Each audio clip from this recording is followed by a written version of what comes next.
The book Buyology explores the psychology behind what drives us to consume. Author, branding advisor, and marketing expert Martin Lindstrom reveals the subconscious forces that motivate us to choose one brand over another.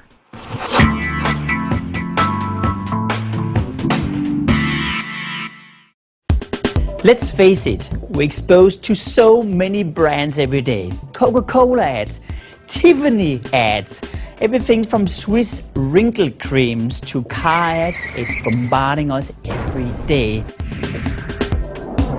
But how come some of this information goes straight into our brain and hit our subconscious mind, and how come sometimes it just passes away, we can't remember a thing?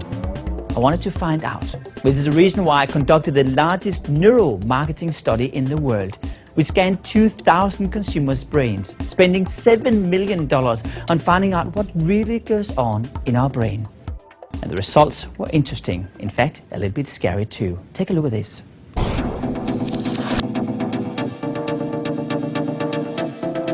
Health warnings on cigarette packs are mandatory. Surgeon General's warning, you know it, right? Or what about the European versions, like stopping smoking reduces the risk of fatal heart and lung diseases? You got the point? Across Asia, they're even more dramatic. You have pictures of lungs and open heart surgeries on the pack. That's how nasty they are. But do they work? Well, in fact, when we take a look at the numbers, the answer is no. In fact, from 2003 to 2006, we smoked 13% more, the same as 15 billion cigarettes every day, or 10 million cigarettes every minute. How come? What's the truth behind this? We wanted to find out. So we recruited smokers from across the world, placed them in huge scanners, and exposed them to those health warnings. We looked into an area called the nucleus accumbens. It's also called the craving spot of the pleasure zone. When you are addicted to alcohol, to drugs, to gambling, or to cigarette smoking, you'll actually see the nucleus accumbens fire up like a fireball. And what we learned was shocking.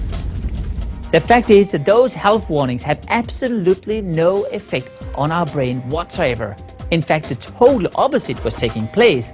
When people were watching those health warnings lying in the scanners, the nucleus accumbens were actually activated. They were certainly encouraged to want to smoke even more.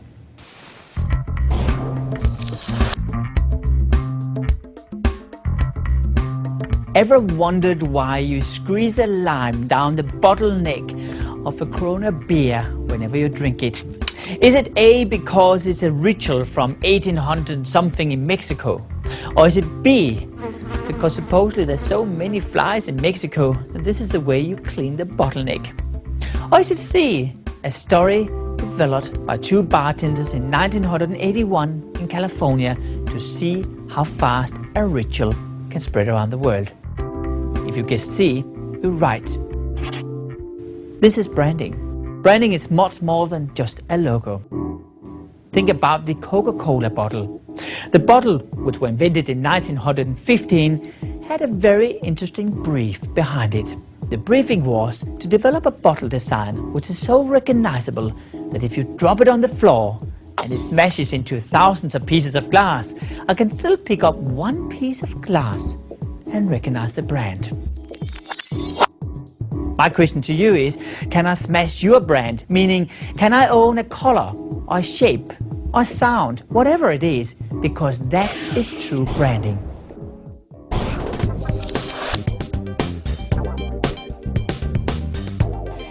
After years of studying product rituals and their effect on branding, it struck me.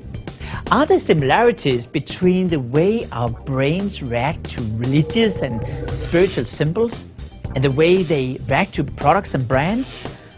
The answer is yes.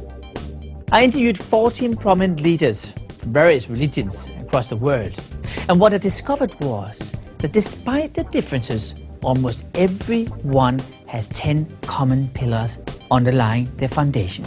A sense of belonging, a clear vision, power from the enemy, sensory appeal, storytelling, grandeur, evangelism, symbols, mystery, or rituals. And just as I suspected, these pillars have to have a great deal in common with our most beloved brands and products. A few examples. What about Harley-Davidson? The owners have their own subculture. It's a definite sense of belonging. Apple has had the same vision over the last 20 years to create products that will truly change the world. Disney, I think, is a great example of storytelling. You can't think about Disney without thinking of its colorful characters. In our brain scan study of some of the world's most smashable brands, we discovered that consumers did in fact have similar brain patterns as those of a religious experience when associated with a brand they really believed in. Up until now, most marketeers and advertisers haven't really known what drives our behavior or our preferences. But now that we know that 85% of our consumer buying habits are unconscious, by understanding our unconscious habits, we can gain a better control of what we buy as consumers and what we produce as companies. Good luck with your journey into your biology. I hope you enjoy my book.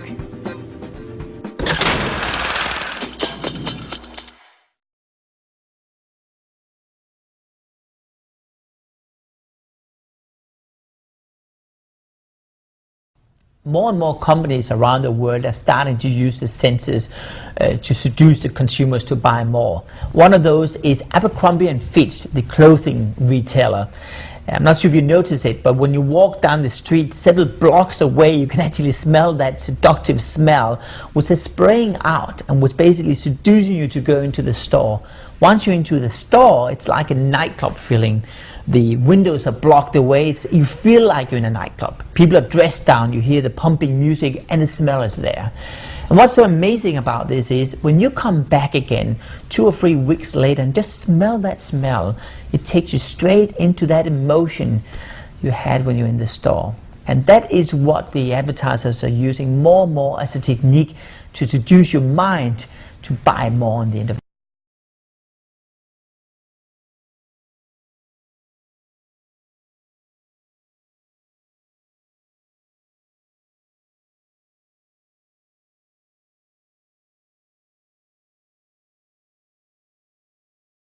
Are bombarding consumers with sales and discounts, but are you actually getting more for your money, or are you being manipulated into thinking that you're getting a deal? Martin Lindstrom is the chairman of Buyology, Inc., a marketing and neuroscience company. He's also the author of Buyology, Truth and Lies About Why We Buy. Martin, good morning to you. Good morning. We're seeing so many sales right now because of the economy and obviously retailers wanting consumers to buy, but they also have these tricks that you're going to explain to us that get you to buy without even realizing why you're doing it. Absolutely. They are so desperate to recover revenue. They had a terrible holiday season. The January sale was terrible. So they're going to play a lot of tricks in your mind. And you think you can resist it? Guess what? You can't. Let's start with the size of the basket. What does that have to do with how much you buy? Well, this is a fascinating experiment. We actually had a big shopping trolley like this one, and we had another experiment where we increased the size to the double size, right? Guess what? People are buying 30% more when the shopping trolley or the cart is double the size. Why is that, though? Well, it's a little bit like when you had the colas introduced in the 80s in those large bottles. What happened was, actually the manufacturers thought that you would drink less. You actually drink more because you have it in front of you and you're just consuming. In this case, you have a lot of space. I had to buy more, right? You feel self-conscious not filling the cart. Exactly. Okay, let's move on from the carts to the experiment that you did with batteries. Yeah, well, this is really interesting because we asked students to go out and buy some batteries. We gave them $10 and we made sure when they went into the shop that there would be no people around. Now guess what? When there was no people in the store, they actually bought the cheapest one, the generic batteries.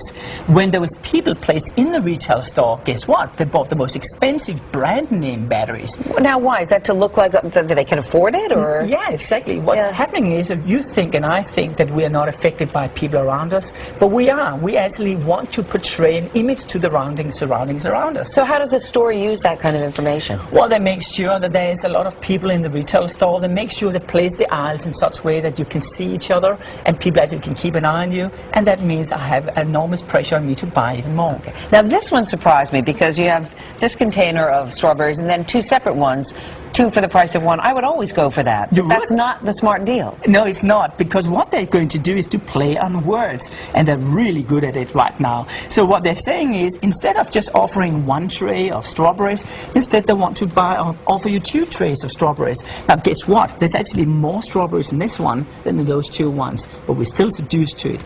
I call it our Buyology, because in reality we are hardwired to buy more when we hear things like this. Right. Or in this case with cosmetics, you just change the sign slightly and that makes all the difference. Yeah, the difference is here you can buy the creams for $1.95. Here we've added a little line saying maximum 8 3 per customer. Yeah. And what's happening here is that customers become greedy. They want to have as many creams as possible. So when we did this experiment, guess what? This sold out. People didn't touch this one.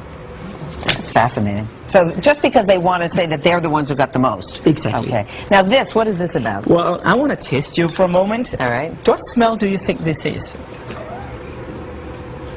Grass? That's right, freshly cut grass. Yeah, that kind of grass. Yeah. Exactly. I wouldn't know the other kind.